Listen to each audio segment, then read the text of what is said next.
ওরে বাপরে বাপ, দেখেন অবস্থা। গরু সোজা হয়ে দাঁড়ালে পরে সেটা কিন্তু জায়গায় আই নাই, মানে এত বড় গরু হয়ে গেছে, ঘরের চাইতে গরু বড় হয়ে গেছে। যেহেতু এখানে স্কেল নাই, সেই ক্ষেত্রে বিকল্প একটা ব্যবস্থা কিন্তু আমার কাছে আছে, বুঝছেন? সেটা হইলো এই যে ফিতা নিয়ে আসছি, কিন্তু আমি ফিতা দিয়ে আমরা কিন্তু আজকে মাপবো গরু। এখান থেকে ধরে এই পর্যন্ত একটা মাপ দেন।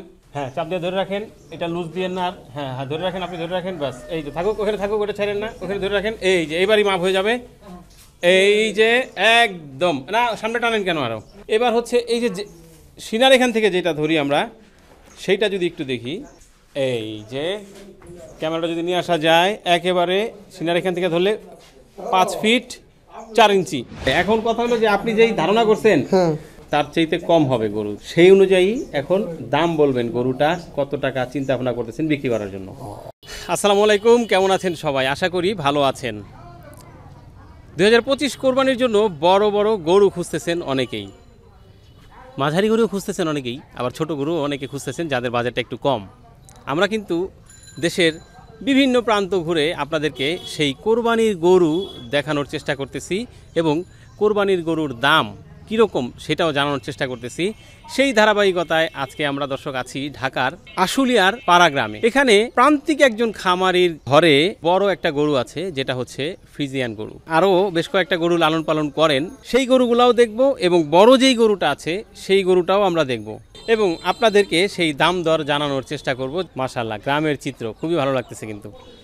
তো চলেন ঢুকে পড়ি শেডের ভিতরে। এই হলো সেই ছোট্ট পরিসরে একটি শেড, যেমনটা আসলে গরু ভালোবাসে যারা বা গরু লালন পালন যারা করে তাদের কিন্তু স্বপ্নের একটা জায়গা।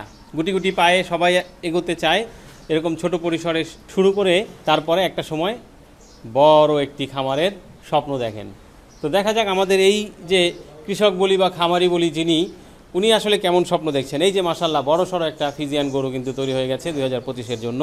পেছনে ছোট ছোট গরু আছে, তো চলেন কথা বলি। আসসালামু আলাইকুম। ওয়ালাইকুম আসসালাম। কেমন আছেন? আলহামদুলিল্লাহ। ভালো আছেন? আলহামদুলিল্লাহ। আচ্ছা, মাশাআল্লাহ বড় সড়ো গরু তৈরি করে ফেলছেন। আলহামদুলিল্লাহ, একটু শখ আছিল, একটু বড় একটু শখ ছিল, একটু শক্ত, একটু থেকে বড় হয়ে গেছে দেখেন। হ্যাঁ হ্যাঁ, কি পা চালায় নাকি আবার? না না, পা চালায় না। পা চালায় না? কয়টা পালতেছেন গরু? এই ছোটখাটো 7-8টা আছে। ওরে বাপরে বাপ, দেখেন অবস্থা। গরু সোজা হয়ে দাঁড়ালে পরে সেটা কিন্তু জায়গায় আই নাই, মানে এত বড় গরু হয়ে গেছে, ঘরের চাইতে গরু বড় হয়ে গেছে। 7-8টার মতো জায়গা আছে। গরু আছে কয়টা? গরু আছে 7টা, তাতে 11টার মতো জায়গা আছে। আচ্ছা, ও 11টার মতো জায়গা আছে, গরু 7টা আছে। কোরবানির জন্য কয়টা রেডি হয়েছে? হ্যাঁ, কোরবানির জন্য হলো 2টা, আগামী বছর গেলে একটু সজিতে আছি। আগামী বছর গেলে আরো বেশি বাড়বে। আচ্ছা, এখন 2টা আছে, 2টার মধ্যে যে একটা বেশি বড় নাকি? হ্যাঁ, একটা বড়। এটা কি হয়েছে?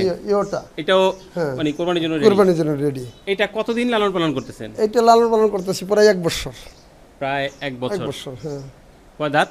এটা 4 দাঁত। 4 দাঁত হয়েছে। কেমন মনে করতেছেন ওজনের দিক থেকে? ওজনের দিকে তো আমি তো মনে করতেছি মনে হয় 1 টনই হবে, তাতে একটু আইডিয়ার উপরে আসলে মনে করলেই তো হবে না, এর ভিতরে সেই জিনিস থাকতে হবে নাকি? হ্যাঁ হ্যাঁ, অবশ্যই। লম্বা কেমন আছে যদি জানি?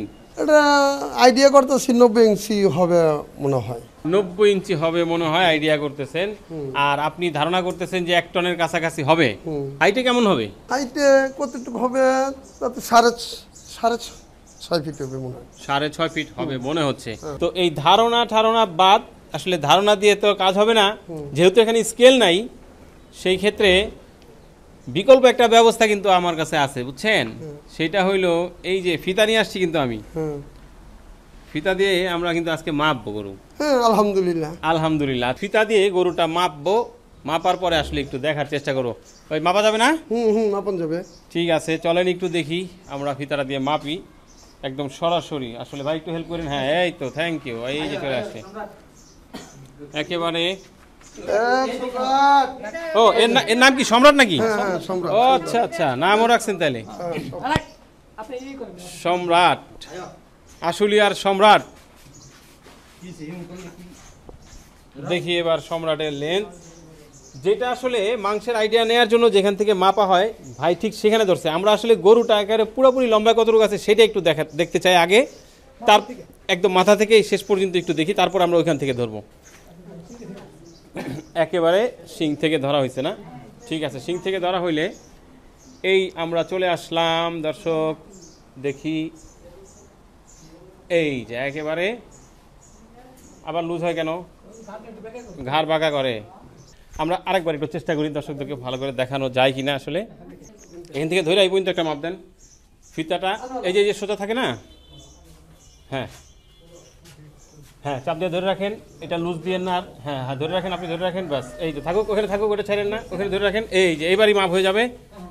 এই যে একদম না, সামনে টানেন কেন, আরো সামনে যাবেন। আর 7 ফিট 9 ইঞ্চি, ওরে বাপরে বাপ, তো লম্বা তো মোটামুটি বেশ অনেকটাই দেখা যায়। 7 ফিট 9 ইঞ্চি, সামনে টান টুন দেন নাই তো ভাই আবার? হ্যাঁ আচ্ছা, তাহলে 7 ফিট 8 বা 9 এরকম হবে। ঠিক আছে, এবার হচ্ছে এই যে সিনার এখান থেকে যেটা ধরি আমরা, সেইটা যদি একটু দেখি, সিনার এখান থেকে ধরলে কি দাঁড়ায়, কতটুকু হয় দেখি।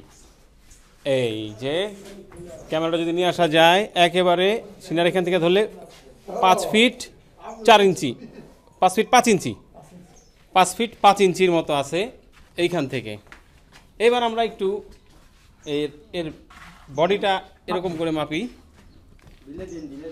ভিতর দিয়ে দিয়ে দেন ওই পাশ দিয়ে, এই যে চলে আসছে। ওরে বাপ রে বাপ, তো খুবই তেজি গরু দেখা যায়। হ্যাঁ, সম্রাট, সম্রাট নাম কি এই কারণে দিয়েছেন নাকি আপনারা? হ্যাঁ, এই যে এবার কত হচ্ছে, এই যে দর্শক 7 ফিট, এই যে এই হলো 7 ফিট আসলো 4, তার মানে 7 ফিট 4 ইঞ্চি আছে এর সিনার এখানে পুরোটা ব্যাস। আচ্ছা তাহলে তো মোটামুটি, আচ্ছা আর একটু এই হাইটটা একটু দেখি। হ্যাঁ,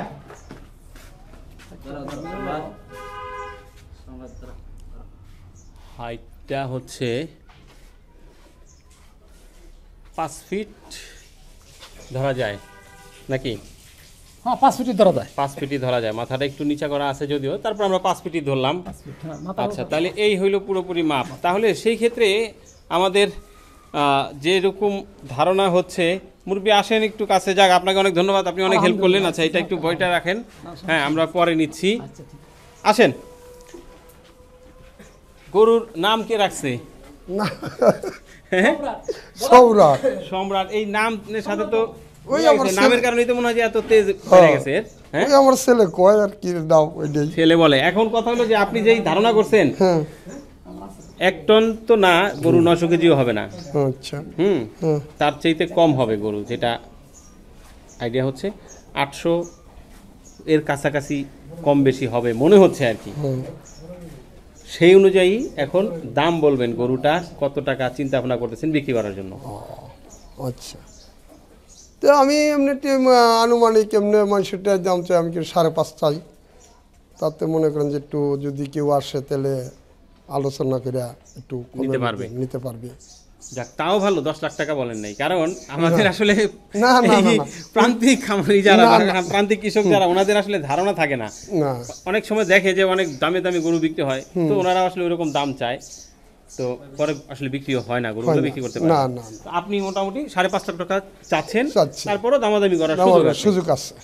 মাশাআল্লাহ, খুব ভালো কথা বলছেন।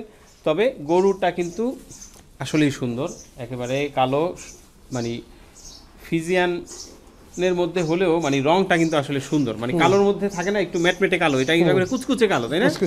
এই জন্য খুব ভালো লাগতেছে দেখতে আমাদের কাছে, আমার মনে হয় আপনার কাছে তো ভালো লাগবেই। আলহামদুলিল্লাহ। আচ্ছা, এবার বাদ বাকি যারা গরু কিনতে আসবে তাদের কাছে যদি ভালো লাগে দামাদামি করে কিনতে পারবে। ঠিক আছে, এখন ধরেন দেখলো, পছন্দ হইলো, কিভাবে আসবে, লোকেশনটা একটু বলেন। মনে করেন যে আসিলেও যদি আসে তাহলে মনে করেন যে অন্তনে আপনি পাড়াগাঁওর কথা বললেই, পাড়াগাঁও ওই 3তলা মসজিদ, যে মোহাম্মদ মানিক মিয়া। আচ্ছা ঠিক আছে, এবার একটু ওই যে আরেকটা গরু দেখছি লাল, ওইটা একটু দেখা দিয়ে আসলাম যেহেতু, নাকি? এইটা সম্পর্কে বলেন। এটা কি দামের আইটি বলবো? সব এটা কি জাতের গরু, কয় দাঁত, কেমন ওজন আপনি চিন্তা করতেছেন? ফিজিয়ান 2 দাঁত, তাতে যদি মনে করেন যে আমার চাওয়া দাম বেশি, খুব একটা দাম চাইলে তো হবে না, তো 90 হলে আমি বেচবো। তারপরও 190, তাতে আমার লগে যোগাযোগ করে দামাদামি মাধ্যমে নিতে পারবে। আচ্ছা, তাহলে 190 চাওয়া দাম এটা না, বাকিটা দামাদামি করে নিতে পারবে। মাশাআল্লাহ, গরু আমরা দেখাই দিলাম। তো ঠিক আছে মানিক ভাই, হ্যাঁ, খুব ভালো লাগলো আপনার সম্রাটকে দেখে। ছোট একটা খামার আপনার। তো এমনি জানি কতদিন হলো এই খামার এরকম করে? এই খামার এটা 2 বছর দিলা। 2 বছর ধরে। গত বছর কি করছিলেন? বড় হ্যাঁ হ্যাঁ আসিল, হ্যাঁ গতবার আসিল 4টা আসিল। 4টা এরকম বড় গরু ছিল? হ্যাঁ হ্যাঁ, এই বছর কেমন দামে বেচছেন? ওটা বেচছি যে 4 লাখ, 4.5 লাখ, 5 লাখ, 3 লাখ এরকম। ও 4টাই এরকম বড় বড়? যাক, ঠিক আছে। তো দর্শক, আসলে এই যে বিভিন্ন জায়গা ঘুরে ঘুরে আপনাদেরকে কোরবানির গরু দেখাইতেছি এবং কোরবানির গরুর দাম জানালাম আজকে এই গরুটা সম্পর্কে এবং এর দাম সম্পর্কে। যদি ভিডিওটা ভালো লাগে তাহলে অবশ্যই একটি লাইক আমরা পেতে পারি। আমাদের কমেন্ট বক্সটি আছে, সেখানে আপনার মূল্যবান মন্তব্যটি দিবেন। শেষ করে দিচ্ছি আজকের মতো। এরকম আরও একটি আগামীতে ভিডিওর দাওয়াত দিয়ে আল্লাহ পাক সবাইকে ভালো রাখুক, সুস্থ রাখুক। আসসালামু আলাইকুম।